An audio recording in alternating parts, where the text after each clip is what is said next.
Aleluia. Jesosy manafaka. Ao amin'ny Jesosy tsy misy tsony na Jesosy na jentilisa na andevo na tsy andevo tsy ny sisinao hoe jerentsika Galatiana toko fahatelo.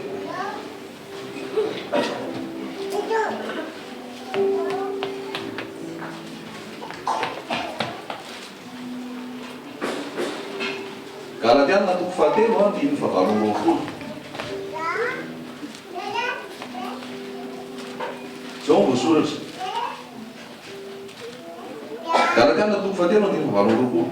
Tsy misy intsony na jiosy na grika na andevo na tsy andevo na lahy sy vavy fa raha ihany ianareo rehetra ao amin'ny Kristy Jesosy. Fa raha ny Kristy ianareo dia ho taranaka Abrahama sy mpandova araka ny teny fikasana. Zavatra mandeha masy dia hoe jiosy ny gaso ny jiosy. Gaso ny jiosy. Tomamo ny jiosy. Tomamo ny jiosy. Tsy important zany na jiosy na tsy jiosy fa zava-dehibe dia olo-baovao amin'ny Jesosy. Raha hiverina amin'ny lalàntsika dia ambany ozona.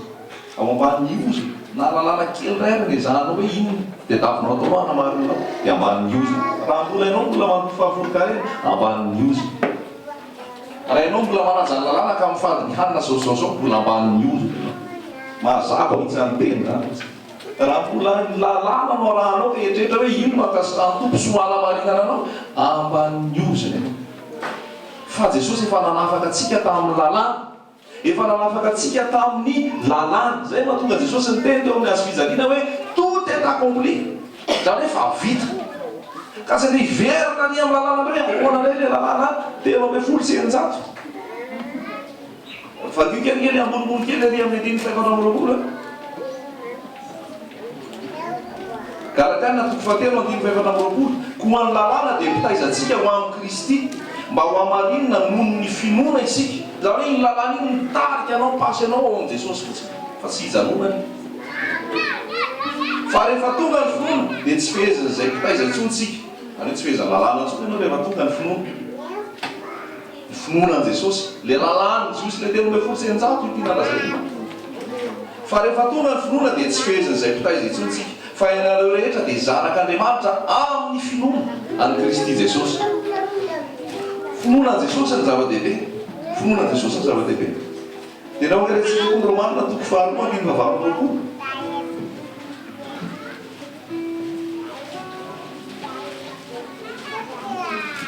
Fa tsy izay araka ny miseho ny jiosy ary tsy izay miseho amin'ny nofo ny famorana.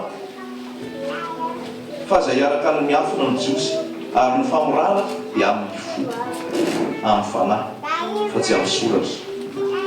Zay. Tsy izay araka miseho ny jiosy fa araka ny miafina ny jiosy ary ny famorana dia ny fo fa tsy ny fa dia amin'ny fo amin'ny fanahy fa tsy amin'ny soratra. Fiderany ireny tsy avy amin'olona fa avy amin'Andriamanitra. Amen. Manafaka antsika Jesosy. Manafaka antsika tambany zoga ny lalàna izy. Manafaka antsika ambany zoga ny olombelona izy. Manafaka antsika ambany zoga ny fombafomba izy. Mila manolo tena ho an'i Jesosy ianao zay tonga eto. Mila manolo tena ho an'i Jesosy ianao zay tonga eto. Raha te andova ny fiainana mandrakizay. Raha te hiditra ny fanjakan'ny lanitra, raha te hiara-hiakatra amin'ny Jesosy eny amin'ny raha ho lanitra, dia mila manapa-kevitra hiditra hanolo tena ho an'i Jesosy. Hiala amin'ny fahotana, hiala amin'izao tontolo izao, hiala amin'ny fomba amin'izao tontolo izao, ary andaika an'i Jesosy hanjaka ao am-ponao. Fa ny fo jeren'i Jesosy, fa tsy miasa sy ny zavatra atao ekivelana, fa ny fo, manahoana ny fonao hanjaka an'i Jesosy. Ny fonao ve fa an'i Jesosy. Ny fonao ve efa voadio ny rahan'i Jesosy? Efa nibebaka niala tamin'ny fahotana ve ianao? Madiso hevitra anareo Jesosy mahasajiosy ny tsy fahafantaranareo ny ten'Andriamanitra. Ary hoe voasoratra any amin'ny testamenta taloha hoe ringana ny olona noho ny tsy fisiany ny fahalalana. Ny olona dia izay zavatra ity ivelany no mamaika azy. Ohatra hoe maharay vola izy zao faraparan'ny volana. Dia hoy izay aloha reto vola tsaratsara madio reto tehirizina. Fa reto atao fanatitra atotra ao an'Andriamanitra. Tsy ny volanao no ilain'i Jesosy. Tsy resaka vola madio sy tsy vola madio sy vola mikorokoritra sy vola mbola tsy miforitra no ilain'i Jesosy. Ary raha tonga eto tsy resaka vola ny tao manantsika eto hakana vola. fa zay ny zavatra tena hoe mbola mahazo ny olona. Misy olona tonga teny dia tsy tonga tsony izy fa tsisy fanoloran-tena hony ao amin'ny toerana io. Hita le fanoloran-tena tiana zay le manatitra vola. Atolotra ny tena ozy izy. Zay tian'olo tena ho an'i Jesosy nefa tsisy fanoloran-tena. Nga ny vola ny fanoloran-tena ho an'i Jesosy. Zany zany tena fampianaran-diso ary namaka tao am-pontsika tsiraray avy hoe anavao fanoloran-tena antsika amin'ny alalany fanatitra. Le fonao mbola ao anatinao ao ny kolikoly, mbola ao anatinao ao ny sigara, mbola ao anatinao ny toka, mbola ao anatinao ao ny tsy famelan-keloka, mbola ao anatinao ny risoriso sy ny laika maro isan-karazany, mbola ao anatinao ny fitsiritana, mbola ao anatinao ny famotana. Anavao fanoloran-tena antsika amin'ny alalan'ny fanatitra. Dia mieritreritra le olona fanamolo-tena ho an'i Jesosy koa tamin'ny alalan'ny fanatitra. Inona le fanatitra? Le vola madio be. Le vola madio be eritreretana fa fanatitra. Tsy fanatitra iny. Tsy fanatitra zany iny. Tsy zany mihitsy no izy. Ho antsika izay mbola mampianatra olona salam'izany ary mbola mitaonany olona hoe hanolo-tena mantompo amin'ny alalan'ny fanatitra. Tsy zany ny fanoloran-tena ho an'i Jesosy. Romanina 12:22 dia hoe atolory ny tenanareo ho fanatitra, velona, masina, siraka Andriamanitra dia fanompiam-panahy mety ataonareo zany. Tsy ny teny misy izy tao atolory ny volanareo. Na atolory ny materiel, atolory ny fitaovanareo. Fa zany zavatra voizina amin'izao fotoana izao. Atolory ny vola. Tsy ny vola no atolotra, fa ny fo no atolotra. Raha mamaky isika any amin'ny Korintianina faharoa toko fahavalo sy toko fahasivy tamin'ny misy mosary tany Jodi dia ny Makedonianina nanao fanatitra, nanangobola mba hanampiana ny fiangonana tany Jodi zany miraika-po amin'ny tompo. Dia nanoratra mihitsy Paoly hoe ny zavatra nisy ozy izy dia ny tenany aloha natolono an'ny tompo. Zay vao nanolotra an'izay tompo nomena ny mahatra sy ny tratra mosary tany Jodi izy. Amin'izao fotoana tsisy fanoloran-tena ho an'ny tompo, atolory no ny volanao. Vita eo izay ataonao avy eo. Tonga eo anatrehan'i Jesosy iny teny izay efa nolotra tena ilay foana isan-kalahady. Ary efa nanao misimisy mihitsy ary zay. Fa tsy fantatry Jesosy ianao raha ny volanao matolotra ao. Fa ny tenanao mila atolotra ao an'i Jesosy. Ny fonao mila atolotra ao an'i Jesosy. Ny fiainanao mila ataonao fanatitra ao an'i Jesosy. Fa hoy voasoratra any amin'ny Hagai ihany hoe any vola fotsy, any volamena. Raha Jesosy eny io. Raha mila an'io izy maka. Raha mitady an'io izy maka. Fa ny ilain'i Jesosy dia ny fonao. Satria ny fonao mbola tsy an'i Jesosy. Ary iny naparatra ny fon'Andriamanitra. Le tao amin'ny Genesis toko fahenina le nitoriana tamintsika tamin'ny faraparanteo hoe naratra ny fon'Andriamanitra satria ny tao am-pon'ny olona dia ny saina ratsy isan'andro isan'andro. Ny tao an-tsainy dia tsy nihevitra afa-tsy ny zavatra ratsy isan'andro isan'andro dia naratra ny fon'ny olona, naratra ny fon'Andriamanitra. Dia ny atonga ny fon'Andriamanitra tsy haratra zany dia iny mandoa vola ve? Inona no atao mba hahatonga ny fon'Andriamanitra tsy haratra tsony? Atolory ny tenanao ho fanatitra, ho velona, masaka, sitrak'Andriamanitra. Zany hoe atolory ny tenanao ho vonoina amin'ny mampanotanao. Atolory ny tenanao ho vonoina amin'ny olona zao tontolo zao anao. Atolory ny tenanao ho vonoina. Satria ny fanatitra ke dorana e. Zay. Fanatitra rehefa atao hoe dia alatsagra dia avy eo dorana. Dia zay dia tsika koa amin'ny olona mpanotantsika sy amin'ny olona nandova fahotanatsika sy amin'ny olona zao tontolo zao tsika dia mila dorana, vonoina mihitsy tsika amin'ny azo fijaliana. Ananantsika fiainana mandrakizay. Fatsy amboamboarina sy hitatahina. Fa mila vatana ny resaka hoe tsy ny mahadiakona ny mahavovotsy, tsy ny mahapastera ny mahavovotsy, tsy ny mahakôralina ny mahavovotsy, tsy ny manao asa zao mahavovotsy, tsy ny fananana titra ny mahavovotsy, tsy ny fananana sertifika maro isan-karazany mahavovotsy, tsy ny fanaovana asa be da be ny mahavovotsy. Tsia!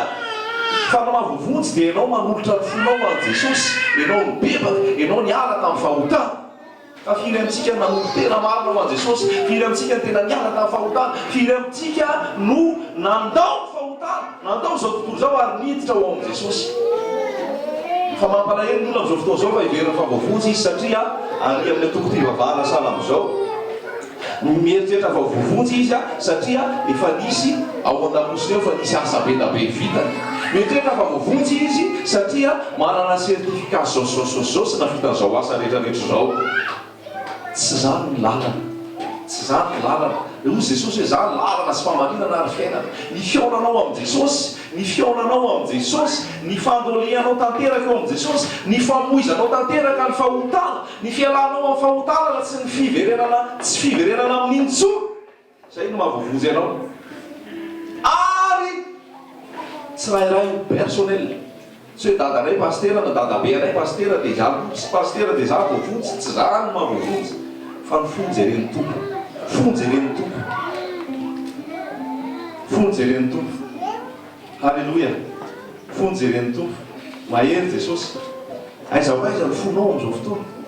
Aiza ho aiza ny mombanao rehetra amin'izao fotoana. Efa any Jesosy ve? Sa mbola anao, sa mbola an'izao tontolo izao.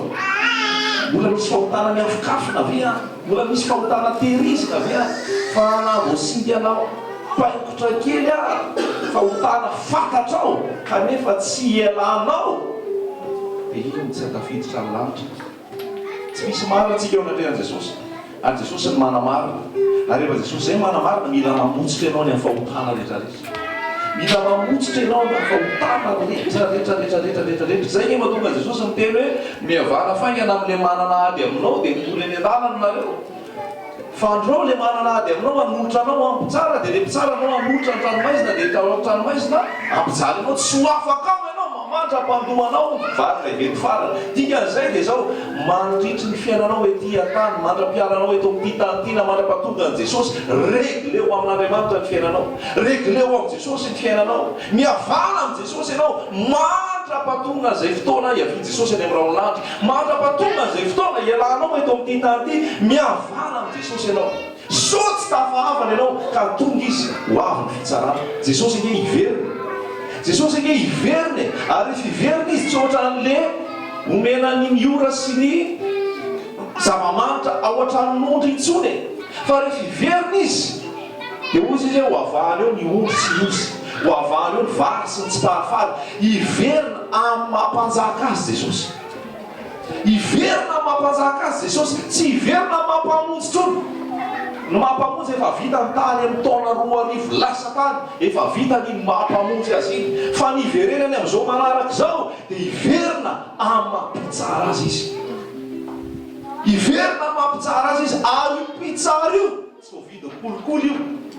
Tsy ohatran'ny eto Madagasikara sy izay amin'ny tanàna hafa. Tsy voavidy ny kolikoly io na aferafera, fa io dia marina io, ary marina ihany marina. Hoy voasoratra hoe Andriamanitra tsy mahay manameloka ny marina ary tsy mahay manamarina ny meloka. Fa rehefa iseho anatrehantsika dia tsara marina izy.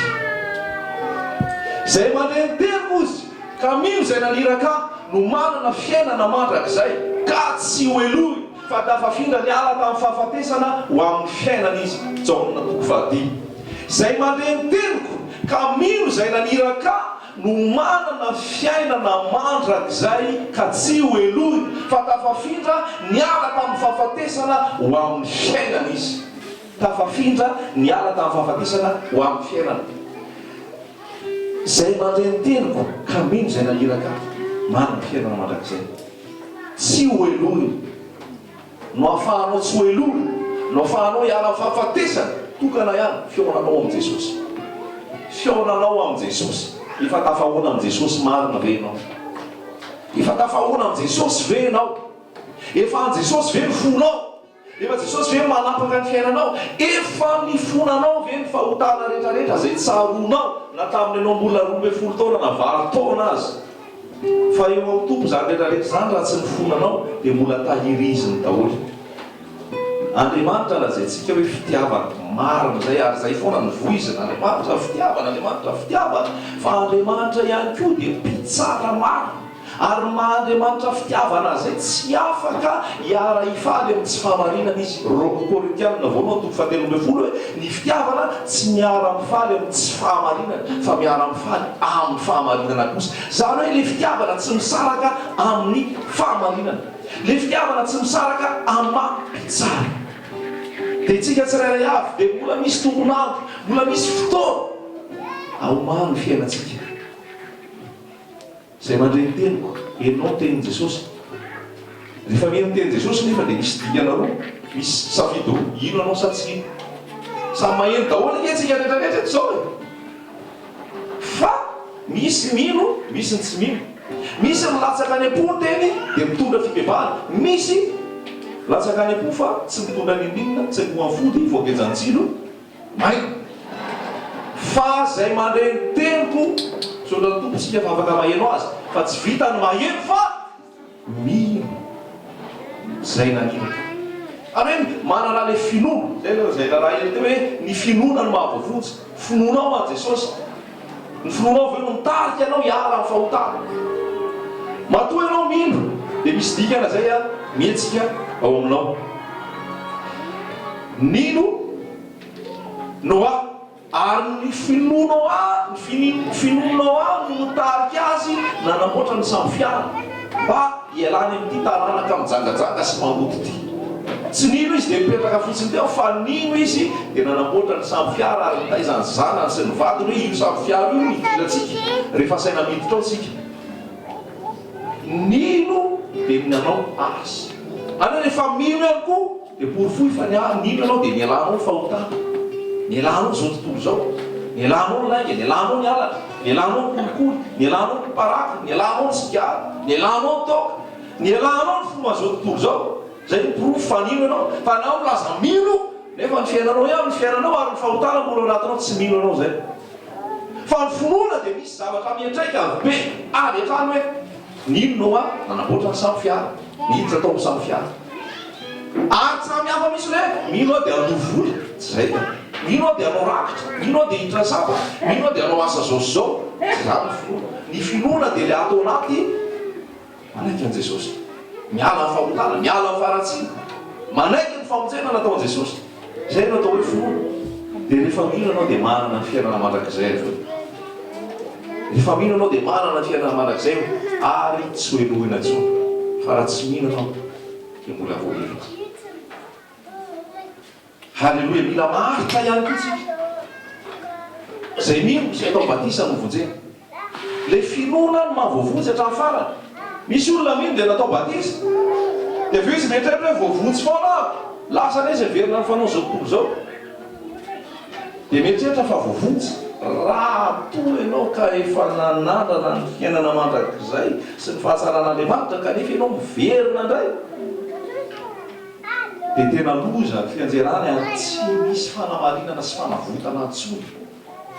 Fa tsaratsara aminy izy tsy nalala izy toy zay izy nalala nefa niempotra indray.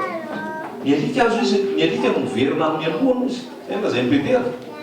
Zany hoe ndrainay olona zay tsika fatita hoe za vita batisa ny rano naletika. Vita batisa ianao fa zao ianao manahoana ao amin'ny fahamasinana ve ianao zao, ao amin'ny tahoran'Andriamanitra ve ianao zao, ao amin'ny fahadiovampo ve ianao zao, ao amin'ny fahamarinana ve ianao zao. Zay ny zava-dehibe le fotoanantsika amin'izao amin'ny raika amby folo latsaka kely zao. Amin'izao ve ianao mbola mino, mbola mipetra amin'ny finoana ve ianao zao, mbola manana ny Jesosy ve ianao zao, mbola manana ny fahamarinana ve ianao zao. Raha zao no mitsoka ny trompetra ny anjery farany, mo ve tafiakatra, mo ve tafiakatra ianao. Fa maky io filazantsara io ary amin'ity androany ity mila manapa-kevitra ianao, mila manapa-kevitra entitra ianao androso ao amin'i Jesosy. Tsy hisendrasendra natongavanao teto. Tsy hoe tsy dia nisy atao dia mananaraka dia nandeha fa Jesosy mihitsy ny asonao eto hoe sao dia varina ianao ty e. Fa tena mila mikikika zao zany dia andro ny fikikiazana hiteny amintsika hoe mibeba miala fahotana. Rehefa tonga ny fotoana zay natongava mpampiakatra ao amin'ny Matio 5:20 dia ozy izy hoe ary misy feo tamin'ny alina ny kikika. Zao tsika zany efa le fotoana amin'ny alina alohan'ny iverenan'i Jesosy.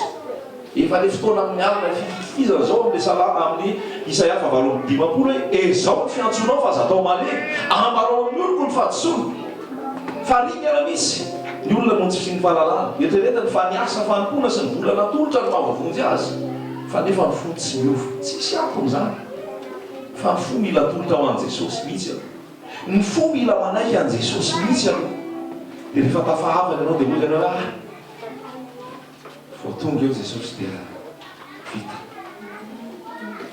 Sa vao tonga eo Jesosy dia okaloza mbola tonga anao Jesosy, mbola mamy ty zavatra ty, mbola mahafinaritra ty zavatra ty. Fa io mamy sy mahafinaritra koa. Mimitatra io. dia farany tsy ho afaka amin'ny tsony ianao fa dia mbola misy fotoana dia tapao fa Jesosy manana zavatra tsara lavitra omenanao noho zavatra tehizinao fa hotana tsy mety io fa hotana mahafaty io teny aminao Jesosy aloha ary misy olona tenenan Jesosy manokana eto androany ny fahotanao mila regler zao dia zao fa tsy miandry kapitso io tsy miandry raha kapitso io fa rahan'io raha iain'ny feony anareo aza manamafy ny fonareo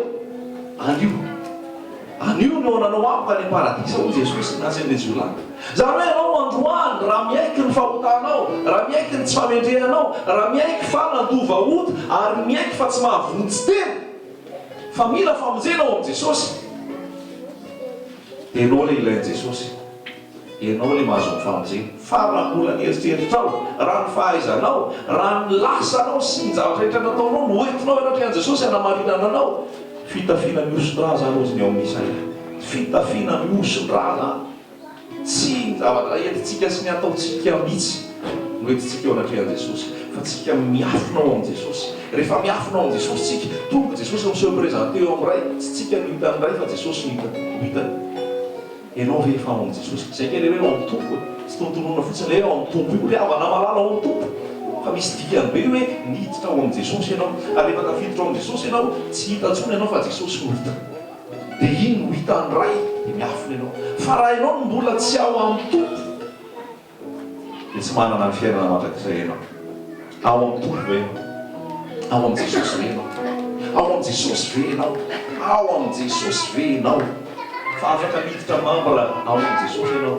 raha te hiditra androany fa raha tsy mambra an Jesosy ianao dia mambra ny Satana tsisy ampovoany io tsisy ampovoany io fa raha tsy mambra an Jesosy asamporsa ianao dia mambra ny Satana ianao zay ka ny mambra ny Satana tsy miaraka am Jesosy fa any am'le salama any Matio 5:20 zay ndany ianareo ary afori any natokanao andevoly sy ny anjely fa ianao nefa tsy tianoany ianao tsy tianoany ianao dia mila zay fiaina fibebahana zay tsy isanandro am'izao dia zary ianao raha maheno fibebahana zary ianao raha maheno fampibebahana zary ianao raha maheno ny azo fijaliana hoe manafaka ny fahotana zary ianao raha maheno hoe fahamasina zary ianao raha maheno hoe miomana fa ho avy Jesosy tsy maheno an'izany firy ianao nefa zany no tena zava-dehibe hoe fibebahana fialana amin'ny fahotana fialana amin'ny faharatsina fialana amin'ny asan'ny maizina rehetrarehetra fialana amin'ny fitiavam-bola fitiavan-karena fialana amin'ny fijangajangana fialana amin'ny fanontona halleloia manafaka anao Jesosy androany manafaka anao Jesosy androany tsy fanameloana anao zao teny zao fa teny alefa any aminao anapotapaka zay mamatopatotra rehetrarehetra teny alefa any aminao anokatra amin'ny masonao teny alefa any aminao anasanao fa zao am'izao fotoana zao tena vitsy ny sakafo azo hoanina vitsy ny sakafo azo hoanina fa sakafo maloto ny be da be rano maloto ny be da be ara-bana tiako teneny donc resitsika ny Apocalypse 4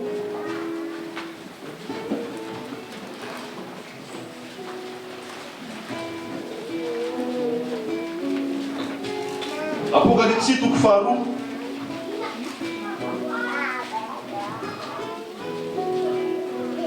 saotra tompo malavana izany teny zany manafaky ianao androany manafaky ianao Jesosy Apocalypse 4:20 ary sorato ho amin'ny anjelin'ny fiangonana any Tiatira izao no lazainy zanak'Andriamanitra izay manana maso toy ny lelafo ary ny tongony tahaka ny varahina mandano amiko fantatro ny asanao sy ny fitiavanao sy ny filonao sy ny fanomponao ary ny faharetanao ary ny asanao farany dia be noho ny voalohany azy ireo bediny faharoapolo kanefa mananteny aminao aho satria ianao mandefitra amin'ilay vehivavy Jezebely izay milaza ny tena ho mpaminany vavy ka mampianatra sady manoloky ny mpanompoka hijangajanga sy hinana enana terina misapy ary nomeko andro izy ibebahany nefa tsy mety mibebaka amin'ny fijangajangana izy indro ampandamahako eo ampandrina izy ary izay mijangajanga aminy dia ataoko ao amin'ny fahoriana lehibe raha tsy bebaka amin'ny asandraha vehivavy izy. Arovonoko amin'ny fahafatesana ny zanany ary ny fiangonana rehetra alala fa izao no mandinika ny fo sy ny vo ary omeko araky ny asanareo avy ianareo rehetra fa aminareo izay sisa ny Tiatira dia izay tsy manana izany fampianarana izany sady tsy mba mahalala ny ataon'ireo hoe sain-daliny Satana dia izao no lazaiko tsy ho vesarako entana hafa ianareo kanefa izay anananareo dia tany mafy mandra-piavoko ary izay maharesy ka mitandrina ny asako hatramin'ny farany dia omeko fahefana amin'ny Jentrisy ary iandry azy amin'ny teny-by izy ka norotoro azy toy ny fanorotoro vilany tany dia araka izay efa noraisiko tamin'ny raiko ary omeko azy ny kintana fitarikandro izay manatsofina aoka izy iaino izay lazain'ny fanahy amin'ny fiangonana. Amen. Taratasy ihany soratan'ny Jaune apôstôly teny ty ary faminaniana nomeno ny fanamasina no tarika ny Jaune ary miteny ny fanamasina Jesosy no nisitona ny Jaune nakany nosy Patmosy. Rehefa tany anosy Patmosy Jaune ho afaka naminany. Amen. Rehefa tany anosy Patmosy Jaune ho afaka maminany ary any fistahana any fahankinana any fialana fahotany zao tontolo zao any faratsina niala tany mirehetrarehetra tany zay izy vao maheno to. Ianao koa ve te aheno to? Te aminany ohatran'ny Jaune aloha makamy Patmosy. Fa raha tsy makamy Patmosy ianao tsy hisy eo aminao Jesosy. Raha mbola ny filàna zao tontolo zao mamaky anao, raha mbola ny kilalao zao tontolo zao mamaky anao, tsy zavatra hoeninao ny amin'ny Jesosy eo. Eto Jesosy eo sitomony ianao mivoaka, sitomony tsara ianao mivoaka, vao situna tsara ianao any ianao vao afaka mino tsara. Fa raha ho amin'ny korota zao tontolo zao ianao sady henonao Jesosy tsy heninao fa mila miakatra ohatra rehefa miakatra tenipoatra ianao dia mety tsy henonao tsy mitabataba etao ambany eto. Fa raha mbola eto ianao mitabataba eto ambany eto tsy henonao le feo any ambony.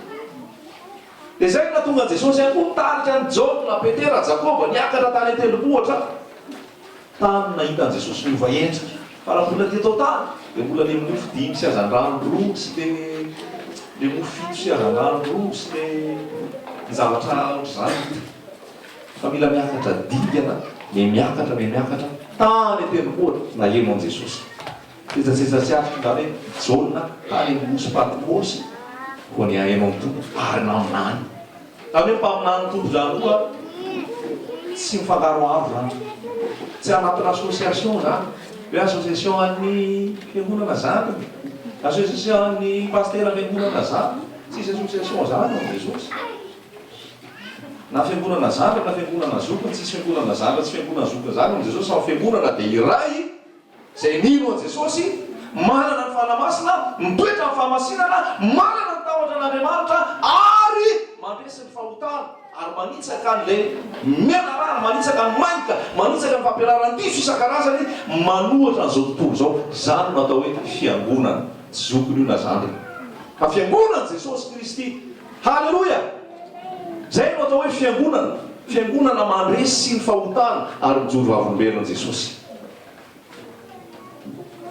Fa zany zavatra zany Jezabela daholo nanora zany, jerentsika le Jezabela aloha rehefa aveo. Dia tany anosy Patmosy Jaune dia nandre azy tany, nandre amin'ny tompo tany izy. Nisy taratasy amin'izay soatana tany amin'ny fiangonana fito tany Azia ary fiangonana Tiatira resantsika izao. Tiatira zany dia anisan'ny fiangonana ray tany Azia. Ary ny zavatra resahany eto dia tena amin'izao fotoana iainantsika izao. Tena amin'izao fotoana iainantsika izao tsy haiko tany amin'ny taona 50 tamoany angaty sorata ty Apocalypse ity, nefa amin'izao 2014 zao izy ohatra hoe zavatra vao soratana tamin'ny maray. Raha tena mamaky an'io ianao ary mandinika tsara an'io ohatra ny zavatra vao soratana tamin'ny maray io. Halleloia! Afaka mitehaka ho an'ny tenin'Andriamanitra ventsika hoe zavatra d'actualité. Halleluia! Ho an'ny tenin'Andriamanitra zany, ho an'i Jesosy zany zavatra d'actualité. Satria tena jerentsika io idirantsika tsikelikely teny io rehefa aveo fa zavatra iainantsika 2014 zao ty. Zany midika fa mahery ny tompo ary tompony teny izy. Hitantsika eo amin'ny riny fa 20 hoe Jesosy le zanak'Andriamanitra manana maso toy ny lelafo. Manana maso toy ny lelafo. tsy hoe zanak'olo foana eritreretanao a Jesosy manana maso toy ny lehilahy fo. Hitany ianao ao amin'ny misy ianao ao, hitany ianao ao amin'ny coin ianao ao, hitany ianao ao amin'ny tontolo isan'andronao ao, satria manana maso tahaka ny lehilahy fo izy. Ary ny tompony tahaka varana mangano aminy. Dao amin'izay ary jerentsika ny fiangonana Tiatira. Fiangonana Tiatira dia ahoana? Fantatry Jesosy ny asa, nahazoto ny asa fiangonana Tiatira. Tena nahazoto ny asa, mafana, milehatra misy asa dia manao, misy asa dia manao, misy andeha dia mandeha, misy hetsika dia mandeha, misy fandraisana anjara dia mandray anjara. Fiangonana Tiatira manana rafitra mipetraka, manana soliteny isaky ny toerana maro isan-karazany, manana toerana maro zay hoe manitatra dia fantatro ny fitiavanao, fantatro ny fononao, fantatro ny fanomponao, fantatro ny faharetanao, ary ny asanao dia be noho ny voalohany. Zay koa le lazay lahy ely teo hoe ny olona rehefa le hoe manompo an'Andriamanitra dia vereo fa ny asa no zava-dehibe. Ny asa ny be da be, ny hetsika ny be da be, ny lavitra ny be da be, ny zavatra hita ny be da be. Dia fantatro Jesosy daholo zay, fantatro ny fitiavanao. Reo olona rehetrarehetra mivavaka any amin'ny toerana rehetrarehetra zao ke manam-pitiavany, manana fahasotonany, manana faharisiany, manana fanampoany. So dia verentsika hoe forceny reny na hoe ahoana fa matoa izy mandeha manompo, matoa izy manompo, matoa izy miasa.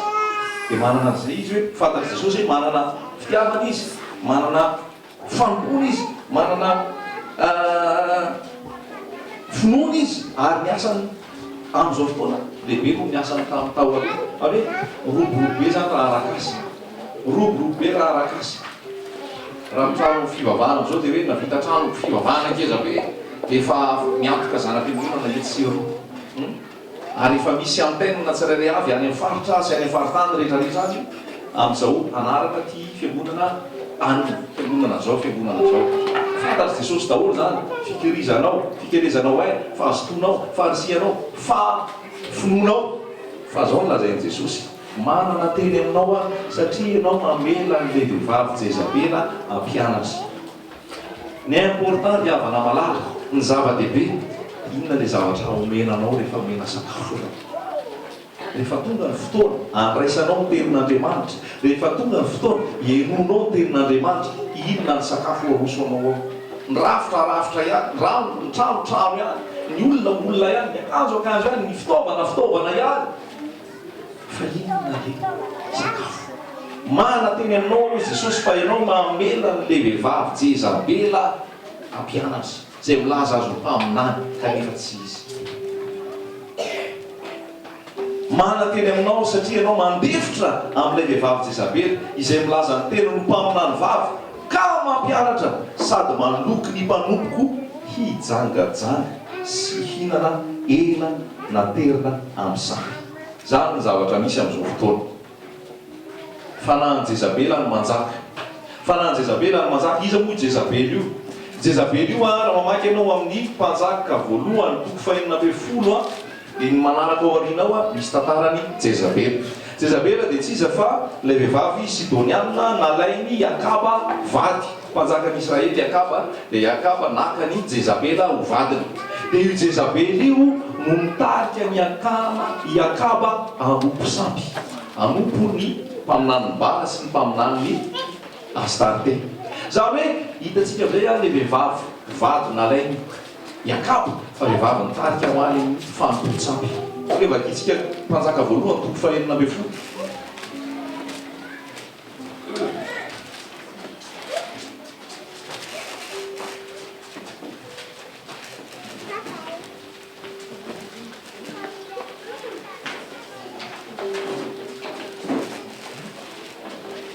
Jezabela amin'ny Jezabela azy zany no jerentsika eto hoe amin'ny maolona azy. Fa avy eo Jezabela io resaka alam-panahy io, resaka zava-panahy zany io avy eo. Fa mpanjaka voalohany toko fahenina ambin'ny folo andininy faraiky amin'ny telopolo. Mpanjaka voalohany toko fahenina ambin'ny folo andininy faraiky amin'ny telopolo. Fa nataony zavatra kely foana ny andeha amin'ny fahotany Jerobamo zanaky Nebata ka dia napakatra ny Jezebela zanaka vavy Etibala mpanjaka ny Sidonianina izy ho vadiny Ahaba io resantsika io dia nandeha nanompo any Bala ka niankohaka teo anatrehany ary nanao altara ho amin'ny Bala tao amin'ny tranony Bala izay nataony tao Samaria izy ary Ahaba nanao ny Asera ka napahatezitra ny Jehova Andriamanitry ny Israely rehetra izay teo alohany. I Jezebela zany rehefa nivady tamin'ny Ahaba dia mitarika ny Ahaba nandeha nanompo samby nanompo Andriamanitra tsy izy dia iza io ny Bala Andriamanitra Bala resaka famokarana resaka fambiazana totany resaka materialisme resaka prospérité zay torina amintsika amin'izao fotoana zao zay isaky manokatra onjam-peo anao dia prospérité ny aminao amin'ny radio rehefa mijery télé anao dia prospérité hitanao amin'ny télé Bala zany zay hoe Bala mpaminan'ny Bala ary be da be no efa ampiasain'ny Jezabela amin'izao fotoana zao iresaka ny amin'ny resaka Bala prospérité matérialisme zavatra ny tany zay tena mamery ny olona ary io natonga an'Andriamanitra Jesosy niteny tamin'ny tao fiangonana Tiatira hoe avelanao miteny Jezabela mampianatra diso be da be no mamelan'ny Jezabela iteny zao any amin'ny toerana maro any amin'ny fivavahana maro isan-karazany zay mamporisika ny olona mbola andranitra ny filany mbola ampietsika ny filany mbola ampietsika ny fitiavam-bolany mbola ampietsika ny fitiavan-karenany mbola ampietsika ny filan'ny nofo zay ny Jezabela atria Jezabela dia namana ny mpaminany 500 ny Bala sy mpaminany 700 amin'ny Astarté zany hoe ny mpaminany nofanany Jezebela dia 500 be da be zany 500 mindray latabatra tamin'ny Jezabela sy ny mpanjaka tamin'izany fotoana niara-ninana hoe resaka faminany resaka fahotana dia zao zavatra nisy ndray andro Ahaba niteny tamin'ny Nabota ho retantsika eo zany any amin'ny toy any hoe ao fidiko ny taninao tamboloboka tsy nety Nabota za tsy vidy ozy izy tsy amarotra nalahelo be i Akaba azavaiko amintsika matsy hoe Jezebela aloha amin'ny fotony io inona moa le Jezebela dia tsy nety Akaba tsy nety Nabota hoe za tsy hivarotra an'le tamboloboka dia naharatra ny fony Akaba nalahelo izy hoe tsy namidiny nanga le tany ho anahy manampolasiny amin'izay Jezebela avy eo vadiny mpanjaka io zany fa maniny ianao nitomaty io roatran'io dia nitantarain'ny Akaba izy hoe za saky hividy tany Nabota tsy nety namidiny tamiko le izy dia mipetraka ny Akaba any hoe mbola entiny lehilahy dia mipetraka tsy manao akery na dia mpanjaka azy fa le Jezebela no niady ho amin'le vadiny nanao taratasy avy any mpanjaka na nisy fitomboka avy any mpanjaka nanao taratasy dia nandeha niapangany Nabota lazainy fa niteny lasy an'Andriamanitra Nabota lazainy fa nanoto Nabota lazainy fa nandika lalàna Nabota ary dia nifaizany novonoly mba hakany an'le tany zany le Jezabela raha tena Jezabela d'origine amin'le Baiboly zany hoe Jezebela inona atao fitiavam-boly satria nahoana tiazo an'le tany izy resaka voly zany vonoiny ilay tompon'le tany ary dia azo an'le tany avy eo resaka filany nofo resaka fitiavan-kare inona koa le Jezebela fitiavana voninahitra satria ahoana dia azo an'le tany te anamboninahitra ty isehoseho inona koa le Jezebela dia resaka politika ihany koa ny fiangonana tsy natsona anao politika ny mpino tsy natsona anao politika fa i Jezebela mitarika ny olona anao politika raha mijery ianao fanekena taloha dia taory Daniel natao amin'ny fanjakana taory Josefa sy ny maro samihafa fanekena taloha zany fa ny fanekena vaovao ny mpino ny zanak'Andriamanitra tsy miaroaro amin'ny zavatra zao tontolo zao tsy miaroaro amin'ny langa sy ny fitaka eto amin'izao tontolo zao Jezebela nefa miditra any fivavahana any fiangonana miditra resaka politika mafana fo le olona, mandovola ny olona, mihetsika ny olona, manam-pinoana ny olona. Fa zao Jezebela ao. Zay hoe kanefa. Zany hoe le olona any ivelan'itsika ireny zany manana bonne intention ihany. Reny te hiasa lokon'Andriamanitra. Fa any amin'ny fotony mihitsy Jezabela anao, Jezebela anao. Zany hoe miezaka izy miasa manao fampona fa tsy araka ny tian'Andriamanitra fa araka ny Jezebela. Any ianao zao mafana ny andro zao. Mafana ny andro mila mitandro antsika fomba vahekantsika amin'ny famasinana mba motona madio motona tsy mianjakatsaka mandeha ianao eny an-dalana olona andeha hivavaka fa ianao tonga saina hivavaka ve reo tsy sao ary amin'ny tsy haiko hoe ary amin'ny alim-pandizana ve ny andehanana reo tsy andeha hivavaka. Jezebela no manisy an'izany satria resaka filano nofo, filano nofo, resaka fitsiritana, resaka fihetsiketsehana ity ivelany. Ary izy hoe ianao Jezebela zay inona moa tena taliana Jezebela moa fa verenantsika amin'izay any amin'ny apokalipsia.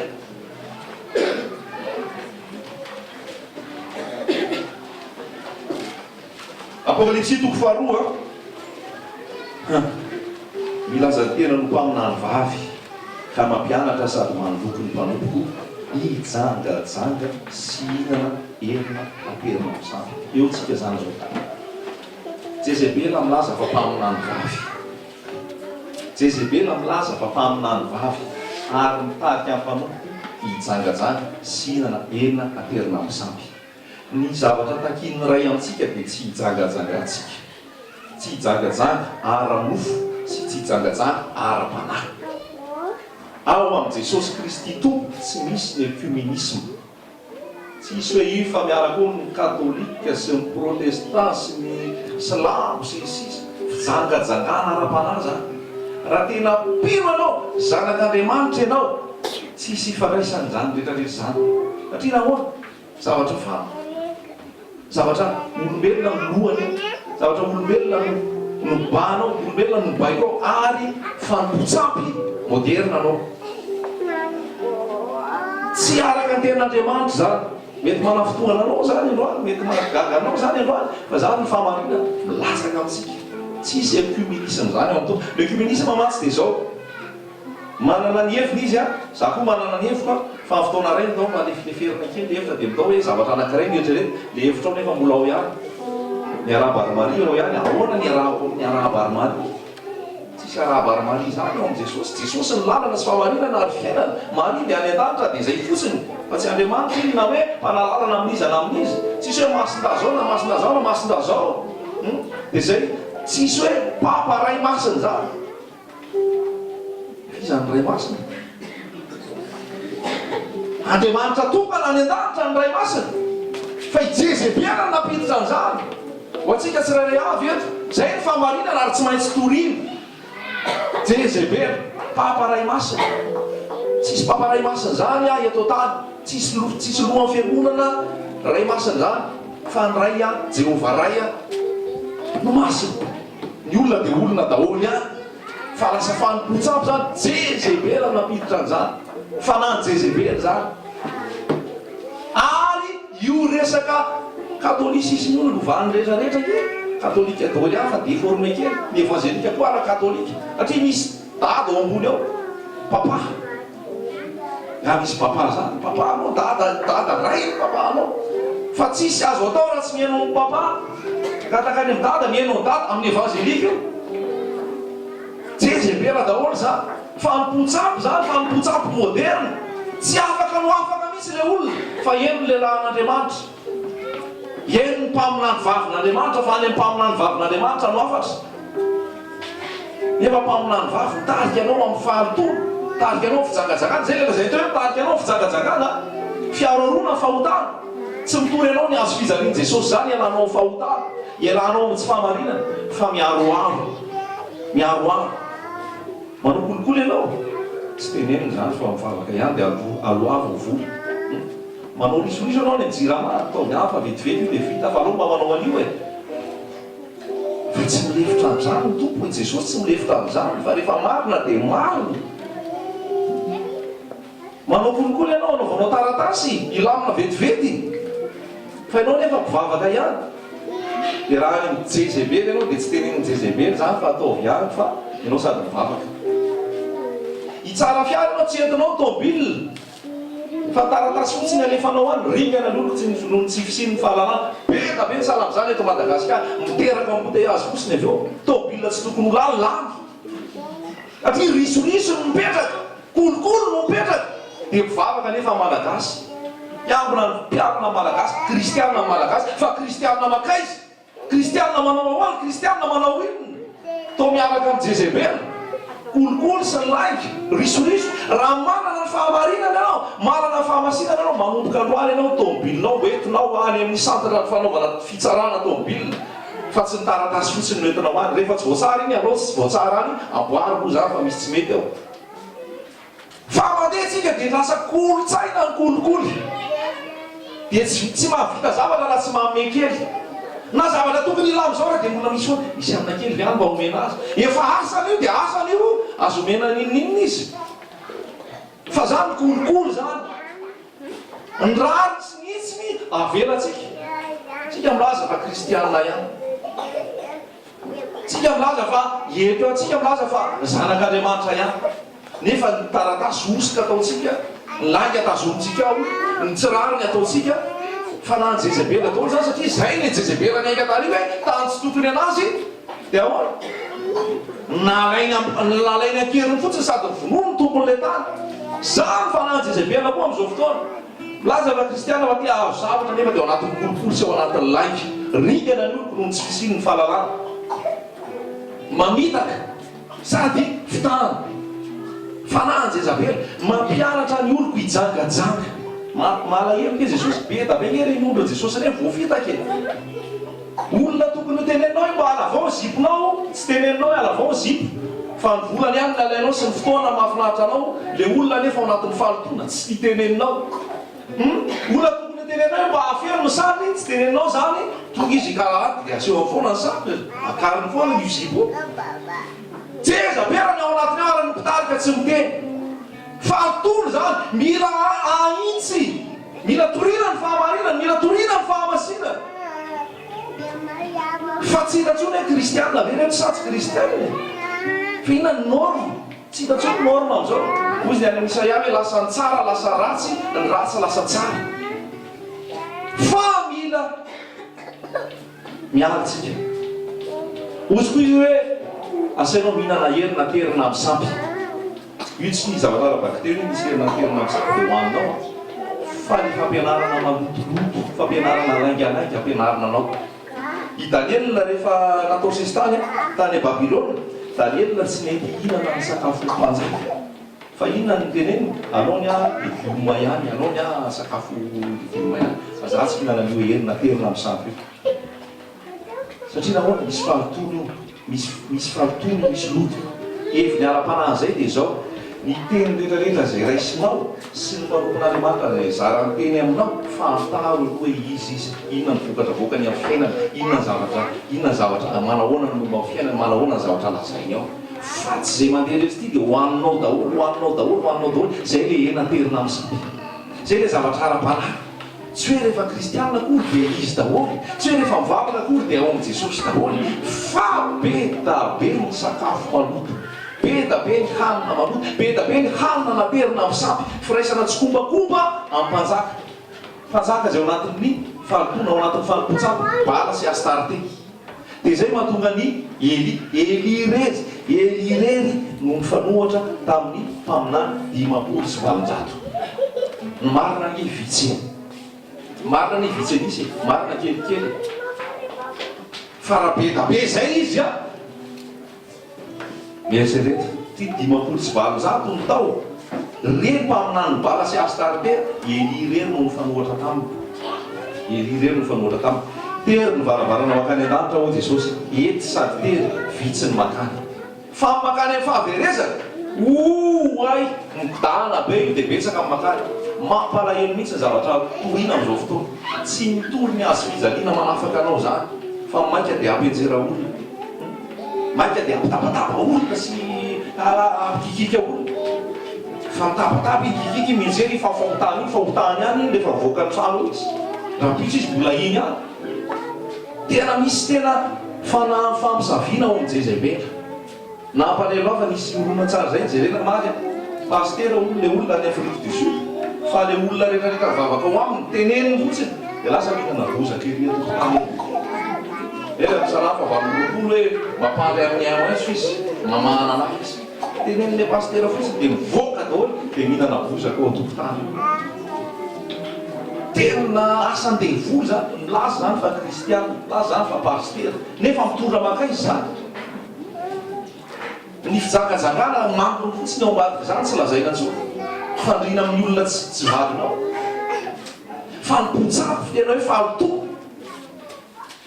dia nisy koa nitory teny dia hoe ohatra apresia rehetrarehetra dia atao ampitomboana fonontsika dia tonga dia tenena fotsiny hoe vatsaka le avy ampitomboa fononay ampitomboa fononay ampitomboa fononay dia pelipelika mitsinjatsizaka pelipelika fa nga zany le ampitomboa fononay ny ampitomboa fononay dia raiso aloha tenin'Andriamanitra manitsy ny lalanao manitsy ny dianao dia rehefa voarainao ny teny milaza ny fahamarinana dia miteraka fonony fa tsy zavatra aloto fotsiny ampitomboa fononay ampitomboa fononay ampitomboa fononay incantation zany da hoe miantso fotsiny ianao miantso fotsiny dia rehefa miantso ianao devoly misosoka devoly misosoka dia misy manifestation hafahafa zavatra anankiray koa dia zao tsika manana ny fahefana ozy izy ary manana ny fahefantsika rehefa miterinao dia teny tonga zay lazainao tsisy resaka Jesosy misy le toritena kely mpaminany ny fozeriko paster izy amin'ny dia eo amin'izay anoka etsitsika teneno zay zavatra ilainao teneno zay zavatra mamaika anao dia miteny koa le olona dia mipelipely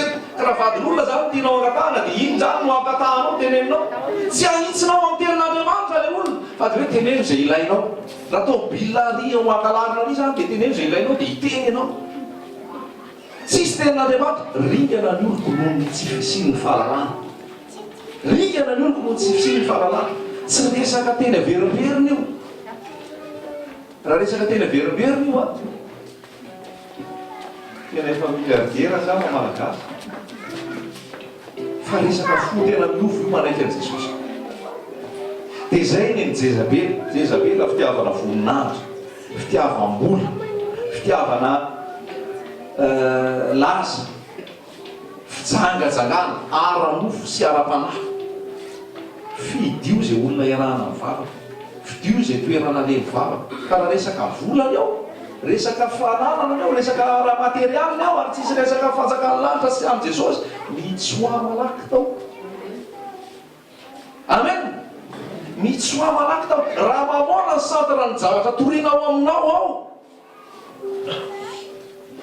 tsy mahay manompoan'Andriamanitra sy mamoana ianareo raha resaka vola ny torina aminao isan'andro resaka materialy ny torina aminao isan'andro resaka fahombiazan'ny tany no torina aminao isan'andro fa tsy miresaka réglement fofonao tsy mahay mamela heloka tsy miresaka amin'ny réglement ny ianao mbola tia fahotana tsy miresaka amin'hoe hiavaranao amin'i Jesosy rehefa ho avy eny aminao lanitra Jesosy tsy miresaka momba ny hoe fahadiovampo ny fahadiovana amin'ny fahamasinana ny fomba fiteny fomba fiakantsy fomba fitafy tsy miresaka an'izany fa resaka raha materialy fotsiny tsy resaka fitaovana fotsiny Jezabely izy zay Jezabely izy tsy mitory ny fahamasinana ao ka anam-pahamasinana izy fa zay tsy manam-pahamasinana tsy ahitany tompo azosika ve zany ny fahamasinana ny zava-dehibe ny fahamasinana nefa tsy azo raha tsy mitory ny azo fijaliana Jesosy ny azo fijaliana zay milaza fa ianao maty ny amin'ny fahotana ary maty ianao ny amin'ny inona le karazam-pahotana ny tenintsika rehetrarehetra io azo fijaliana io manafaka anao tsisy vahaolana aminao afa-tsy miaminona anao azosika ve zany ny vahaolana amiko sy aminao dia vonona fa raha vao ianao no mbola tatahina sy amboamboarina ao ianao ke dia natiora mpanoty ara-bojanary ianao dia mpanoty ka le mpanoty iny tsy afaka hovaina tsy mpanota mihitsy iny fa vahaolana an'iny vonona mihitsy iny dia zay le azo fijaliana hoe maty ianao teo amin'ny azo fijaliana raisinao mampifonono zay dia nalevony ianao fa tsangana fiainam-baovao amin'i Jesosy ianao zay mahatonga an'ilay hoe raha misy olona ao amin'ny Kristy dia ao olom-baovao izy tsy miteny izy hoe raha misy olona ao amin'ny adventiste dia olom-baovao izy na hoe raha misy olona ao amin'ny FJKM dia olom-baovao izy na hoe raha misy olona ao amin'ny evangelika dia olom-baovao izy tsy olom-baovao mihitsy ianao raha hotetezonao daholo ary rehetrarehetra zao nefa ianao tsy tafahoana amin'i Jesosy tsy olom-baovao mihitsy ianao fa raha misy olona ao amin'ny Kristy dia olom-baovao izy tsisy olona vaovaoka eo mihitsy ao raha tsy jesosy any miditra ao anatiny. Amen. Tsy misy olom-baovao zany eo fa mihodinkodina eo fotsiny dia vadibadika eo dia misy farantenana ianao dia malahelo ianao dia maratra ianao dia kivy ianao fa mpianao an'ity Jesosy te handray ny fanjakanao am-ponao, te handray ny fanjakanao am-ponao izy. Mafana fo ianao tsara zany, manam-pinoana ianao tsara zany, manana fiezahana ianao tsara zany,